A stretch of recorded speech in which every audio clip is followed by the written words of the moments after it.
이 심우정 검찰총장이 이제 오늘 취임을 했습니다. 그런데 이제 12일 날 도이치모터스 일당 항소심 유죄 판결이 나왔고요. 또 24일 날 최재형 목사 대검 수심이 절차가 끝납니다. 그러면 이제 요 두 사건을 어떻게 처리할지도 좀 지켜봐야 될 것 같고, 그래서 이제 디올백 산을 넘으니까 도이치강이 기다리고 있다, 이런 이제 표현까지 등장을 했고요. 또 이제 심 총장 앞에는 문 전 대통령 부부 수사 난제도 있습니다. 뭐 샤넬 재킷 인도 방문, 전사의 특혜 채용, 이런 문제. 그 다음에 이제 울산시장 선거 개입 의혹, 또 이런 게 있는데, 심우정호가 가장 먼저 선결해야 될 과제가 어떤 건지 일부씩만 의견 듣고 다음 주제 넘어갈게요. 네, 자, 한마디로 뭐 첫째도 김건희 여사고 둘째도 김건희 여사죠. 당장 저희를 이제 먼저 해야 김건희 된다. 여사 네. 명품백 문제, 이거 쉽지 않아요. 왜냐하면 일단 검찰은 사실상 무혐의로 결론 내렸는데, 이 명품백을 줬다는 최 목사가 나 청탁했다, 나 처벌해라, 이렇게 나오거든요. 그래서 지금 최 목사에 대해서 뭐 무혐의를 해도 모양새가 굉장히 우습고, 여기만 또 기소해도 국민들이 납득할 수 있겠는가. 그리고 더 난제는 역시 이제 김건희 여사 도이치모터스 주가 조작 의혹이에요. 지금 뭐 전주 같은 경우는 지금 2심에서 방조죄로 결국은 유죄를 받았는데, 김건희 여사는 더 심하면 심하지 더 가볍지 않은데, 김건희 여사를 불기소 처분할 경우에 과연 국민들이 검찰 수사가 공정하다고 보겠는가라는 것과 관련해서 문재인 전 대통령 뇌물죄 수사하고 김혜경 여사 뭐 법카 관련해서 지금 뭐 300만 원 구형을 지금 한 그런 상황인데, 근데 이제 핵심은 이 심우정 검찰총장이 이 기획통이거든요. 특수통이 아니고. 그러니까 제가 볼 때 한마디로 꾀돌인데 자기께 넘어가지 않을까, 좀 그런 우를 선택을 하면 안 된다라는 얘기를 드립니다. 네, 우리 유진 대표. 예. 사실은 이렇게 혼란스러운 게, 검찰이 누가 그런 얘기를 해요. 지금 어쨌든 윤석열 대통령은 그것 때문에 대통령까지 올랐지만, 지금 검찰에 살아있는 권력과 맞서서 제대로 수사하는 검사가 없는 거 아니냐. 네. 근데 이거 뭔가 좀 그 매듭을 지어줘야 되는 거 아니에요? 어쨌든 이재명 대표의 사법 리스크는 이미 재판으로 넘어가 있는 상황이기 때문에 검찰보다는 주로 법정에서 뭐 화두가 될 것 같고, 제가 봤을 때는 쌍끌이 같아요. 그냥 지금 현재 살아있는 권력이라고 하는 대통령의 가장 최측근이 김건희 여사의 도이치모터스 기소 관련해서, 그리고 두 번째는 문 전 대통령의 그 수사인데, 저는 이 두 가지를 동시다발적으로 진행해서 어느 정도의 매듭을 지느냐가 심우정 검찰의 가장 중요한 과제가 아닐까 생각이 들거든요. 그러니까 김건희 여사는 김건희 여사대로 엄정하게 판단을 하고요. 두 번째는 문재인 전 대통령에 대해서, 문재인 전 대통령을 직접적인 뇌물죄 당사자로 지금 혐의를 적용하고 있기 때문에 결국은 문 전 대통령을 소환할 수밖에 없는 상황이고, 그렇다면 이 문제를 어떻게 정치적으로 풀어갈 것인가, 저는 둘 다 피할 수 없을 것이라고 봅니다. 예. 네. 자, 우리 김성환 시사평론가는 어떻게 보십니까?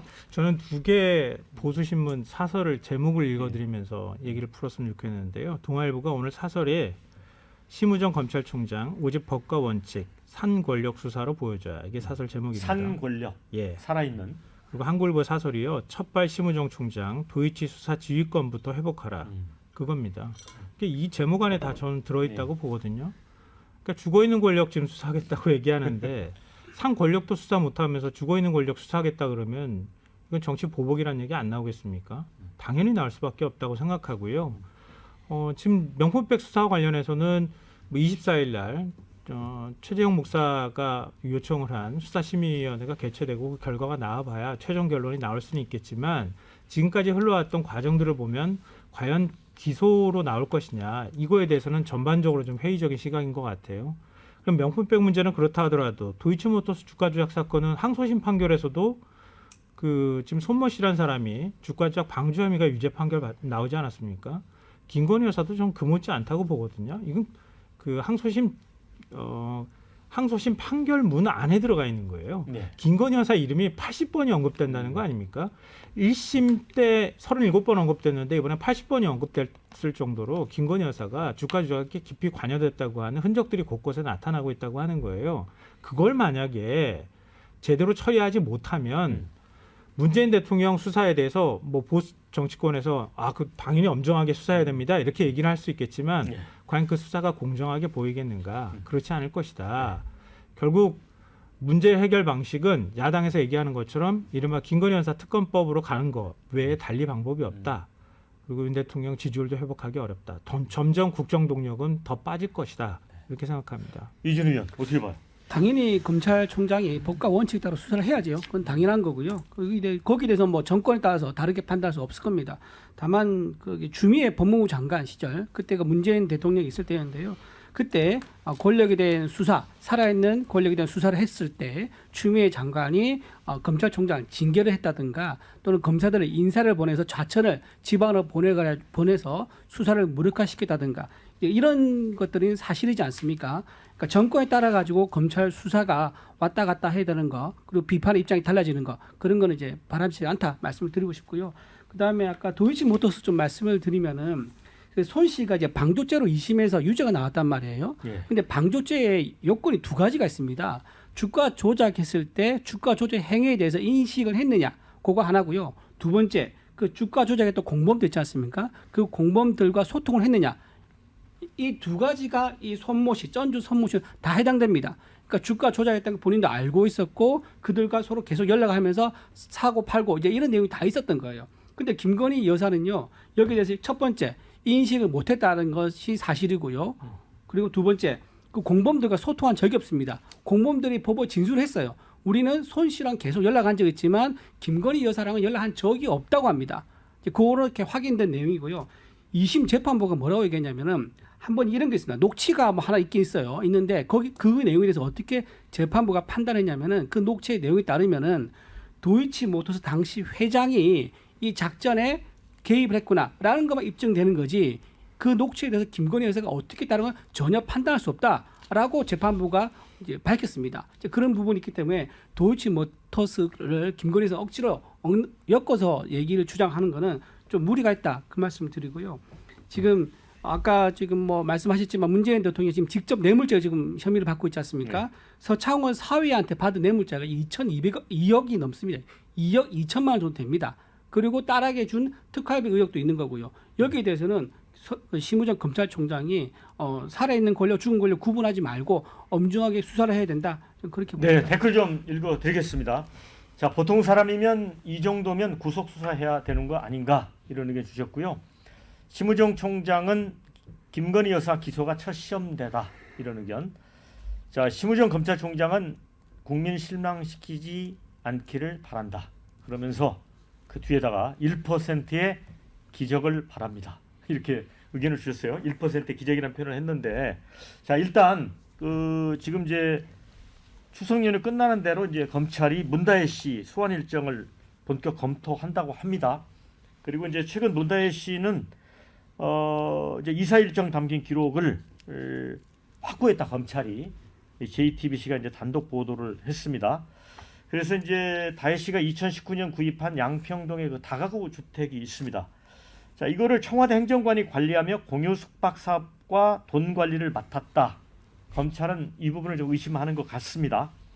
그런데 윤건영 의원, 문 전 대통령의 측근이죠. 이혼 이후 일인데 전 사위와 무슨 관련이 있느냐? 먼지털이 수사하는 것이다 이렇게 반발을 했고요. 또 이 공유 숙박 사업과 청와대 직원과는 관련이 없다라고 또 주장을 합니다. 또 2021년 이혼한 다혜 씨의 금전거래 정황이 문 전 대통령에 대한 뇌물 혐의 적용의 근거로 쓰일 수 있을지 이것도 이제 미지수고요. 그런데 이 가운데 이 홍준표 대구시장이 그동안 또 중앙정치무대에 발언을 안 해오다가 최근에 이제 방송 출연을 하는데 딸한테 돈 좀 빌려준 것 가지고 수사 대상으로 검찰이 삼았다. 그러면서 검찰을 향해 경상도 사투리로 이렇게 얘기했습니다. 꼴잡하다 이러면서 비판을 했습니다. 누굴 잡으려면 거기에 걸맞는 걸 갖다 붙여야지. 수사의 비례 원칙이라는 게 있다. 전직 대통령에게 맞지 않는 수사다. 다른 이제 여러 가지 뭐 원전 관련 뭐 이런 비리 이런 것들이 있는데 굳이 뭐 이런 걸로 그 찌찌하게 이렇게 수사를 하느냐 이런 얘기인데 홍 시장의 지적을 어떻게 봐요? 홍준표 시장이 과거에 대선 후보 때 이른바 조국 수홍의 총이라고 하는 총송. 비연 별명이 붙었었죠. 예. 그러니까 조국 전 장관에 대한 수사가 너무 과도했다는 측면이 있는 것 같다라고 발언을 했다가 보수 세력의 문매를 맞고 결국은 그것 때문에 상당한 정치적 타격을 받았습니다. 전 이번에도 좀 마찬가지일 것 같은 게 이게 문재인 전 대통령의 어떤 치적의 문제, 업적의 문제를 넘어서서 사실은 문다혜 씨의 남편이 그 항공사 타이 이스타인가요? 뭐 거기에 이렇게 취업이 고위 간부급으로 취업이 되는 이 과정 자체가 어떻게 자연스러울 수가 있겠습니까? 이상직 전 의원이 상당히 요직을 받고 그 다음에 이루어졌고 사실은 뭐 매체에서도 많이 다뤘지만 이 문다혜 씨의 어떤 가족의 개인사라든지 또 본인의 경제적인 활동의 문제, 또 소득의 문제, 뭐 주택의 구입 과정 경위 여러 가지 면에서 사실 그런 아픈 손가락이다 이런 표현도 있었잖아요. 그게 참 도덕적으로 우리가 판단할 수 있는 문제를 넘어서서 어쨌든 문재인 전 대통령 부부 입장에서는 문다혜 씨를 적극적으로 챙길 수밖에 없었던 그런 아주 객관적인 정황이 차고 넘치기 때문에 이러한 것들을 근데 만약에 인지된 상황임에도 불구하고 정치적인 이유로 묻고 간다면 앞으로 비슷한 일이 벌어질 수밖에 없겠죠. 예를 들어서 대통령실 직원 혹은 당시 청와대 직원이 대통령 가족의 개인적인 경제활동까지 챙겨주고 보좌했다라고 한다는 것은 그것은 절대로 묵과할 수 없는 권력 남용이고 직권 남용이기 때문에 당연히 짚고 넘어가야 되는 것이고요. 이 문제에 대해서 야권이 이런 식으로 상당히 좀 염증적인 반응을 보이는 것은 실은 김건희 여사에게 씌웠던 그 굴레가 거의 같은 거거든요. 사적인 어떤 목적에 의해서 공적인 권력이 이용됐다라는 것을 갖고 지금 김건희 여사를 공격하고 있는 것인데 그러한 행적이 문재인 정부에서도 있었다면은 이것이 바로 민주당으로서는 아킬레스건이 되기 때문에 훨씬 더 되게 그 예민하게 반응하는 것이 아닌가 하는 생각이 듭니다. 네, 배 부위원장님. 지금 검찰의 수사 표적이 문재인 전 대통령인지 아니면 딸 문다혜 씨인지가 선명하지 않아요.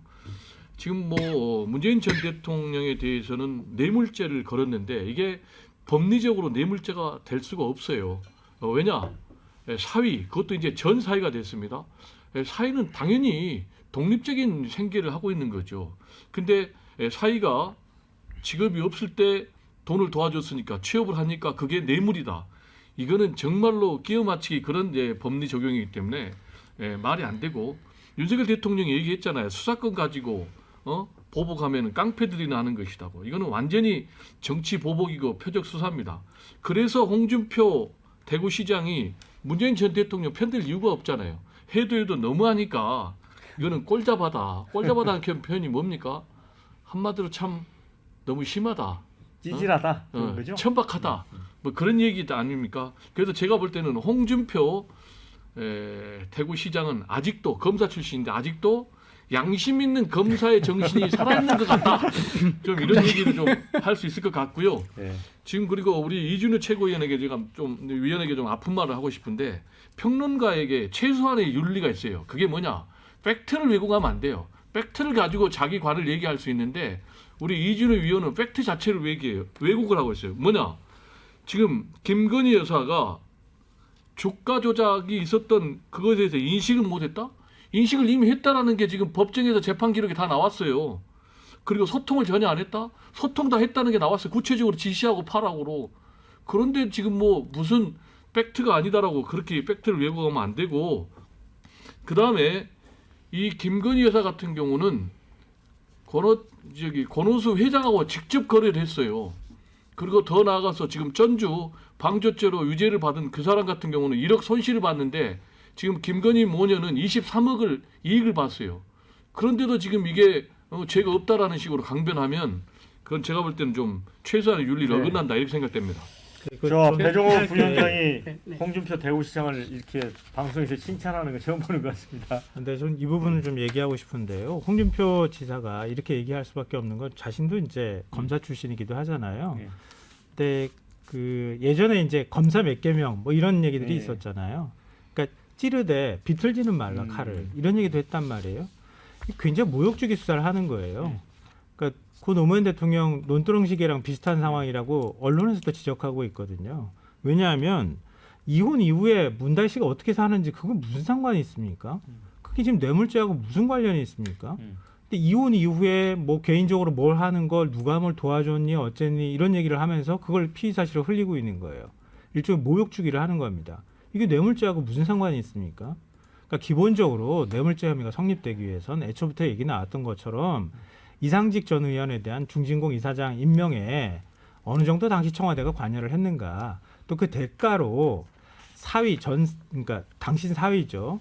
사위 채용에 어느 정도 영향력을 미쳤는가. 그 월급이 당시에 경제적으로 능력이 없었던 사람한테 정말 직접적인 어떤 경제적 도움이 됐는가. 이 부분을 따지면 되는 거지. 문다희 씨가 이혼한 이후에 뭐 돈이 어떻게 움직였든 뭘 했든 그게 무슨 상관이 있습니까? 근데 그걸 먼저 흘리고 난 다음에 마치 경제적으로 굉장히 무능력했던 사람인 것처럼 이렇게 표현하고 개인이 받아들일 땐 굉장히 모욕적으로 받아들일 만한 이런 사실들을 흘려서 그게 마치 대단한 인이랑 얘기하는 건 검찰의 아주 나쁜 관행이라고 생각합니다. 네. 자, 유준 의원. 그 5천만 원 홍준표 시장이 얘기한 거는요. 지금 홍 시장이 핵심을 잘 못 보고 있는 것 같아요. 5천만 원은 그 부모가 친구에게 이제 보자기로 싸서 그렇죠. 예. 대리 입금시킨. 그렇죠. 그게 문제인 거예요. 그러니까 5천만 원을 부모가 자녀에 주는 거는 비과세입니다. 증여도 안 붙습니다. 문제가 없습니다. 그런데 왜 그런 이상한 방법을 썼습니까? 다른 사람을 통해 청와대 직원을 보내가지고 보자기 싸가지고 빳빳한 새 돈을 그 사람 주고 그 사람이 딸에 또 주고 이 출처가 지금 의심스러운 거예요. 이게 관봉권 즉 특활비로 딸에게 줬을 가능성이 있다. 이 문제 때문에 지금 이슈가 되는 거지. 그 5천만 원 준 거 자체는 전혀 문제가 아닙니다. 그 얘기 말씀을 드리고요.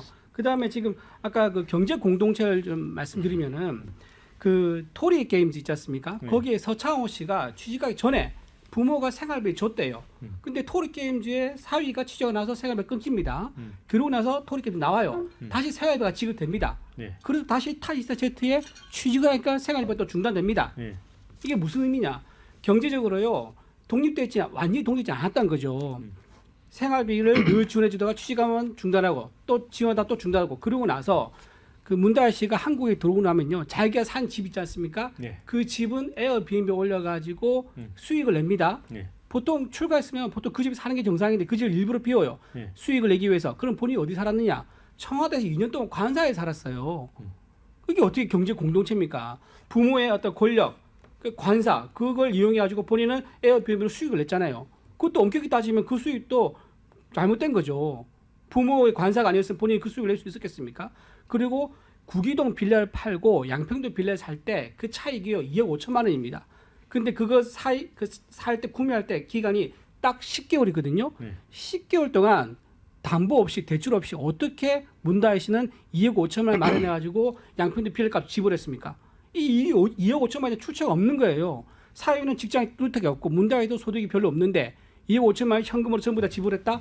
그러니까 자꾸 청와대 특활비 뺏은 게 아니냐라는 의혹이 나오는 겁니다. 그래서 경제 공동체, 뇌물 직접 의혹 이거에 대해서는요 좀 우리가 좀 명확하게 짚고 넘어갈 필요가 있다. 그 말씀드리고 마지막으로 아까 지금 또 말씀드리면 저한테 시사평론가라서 뭐 도덕적 얘기하는데요. 자, 이 지금 도이치모터 사건은요 맨 처음 어떻게 시작됐느냐면은 2022년 4월 총선 때 최강욱 전 의원이 맨 처음 이거 고발하면 시작됐습니다. 그때 문재인 대통령이 임명한 이성윤, 이정수 서울중앙지검장이요 19개월 동안 이거를 조사를 했어요. 19개월, 1년 반 동안. 근데 결국은 기소를 못했습니다. 증거도 확보를 못하고요. 근데 지금 와서 우리 정부에서 하고 있으니까 우리가 뭔가 감추고 있다. 지난 정부에서 모든 걸 다 가지고 있는데도 수사해서 아무것도 못했는데 기소도 못했는데 왜 우리 정부가 가지고 우리 정부가 수사한 것에 대해서 그걸 못 믿겠다는 건지 저는 그걸 되묻고 싶습니다. 네네. 자, 시간이 마무리해야 될 것 같습니다. 댓글 읽어드릴게요. 뇌물죄, 권력형 범죄는 반드시 벌해야 한다. 자, 법을 어겼으면 성역 없이 수사하고 처벌하면 된다. 김건희가 다 알았다는 증거 있나요? 모든 게 증거주의인데 이 것만 정황 증거로 이런 의견도 주셨습니다. 반면에 문통 수사는 검찰의 마지막 발악이라고 본다.